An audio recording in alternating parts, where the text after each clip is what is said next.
জাহাঙ্গীরনগর বিশ্ববিদ্যালয়ের কেন্দ্রীয় শিক্ষার্থী সংসদ নির্বাচন জাকসুর ভোট গ্রহণ শুরু হয় বৃহস্পতিবার সকাল 9টা থেকে শুরু হয়ে নির্ধারিত সময় অনুযায়ী শেষ হয় বিকেল 5টায়। যদিও কয়েকটি হলে অনেক দেরিতে তা শেষ হয়, কিন্তু শুক্রবার দুপুর পর্যন্ত ভোট গণনা শেষ হয়নি, ফলে নির্বাচনের ফলও প্রকাশ করা হয়নি।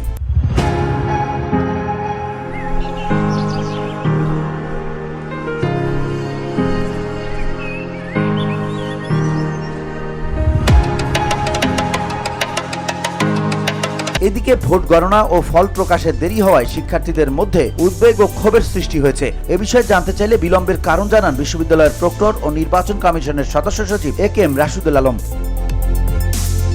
তিনি বলেন, প্রাথমিকভাবে যেসব কারণে ভোট গণনায় দেরি হয়েছিল সেগুলো আমরা কাটিয়ে উঠতে পেরেছি। আমরা আশা করছি যে এই প্রস্তুতি নেওয়ার ফলে এবং আজ যে লোকবল আছে তাতে আমরা হয়তো বিকেল নাগাদ হলের ভোট গণনার হিসেব শেষ করতে পারবো এবং রাত 10টা থেকে 11টার মধ্যে আমরা সম্পূর্ণ গণনা সম্পন্ন করে বেসরকারিভাবে ফল প্রকাশ করতে পারবো।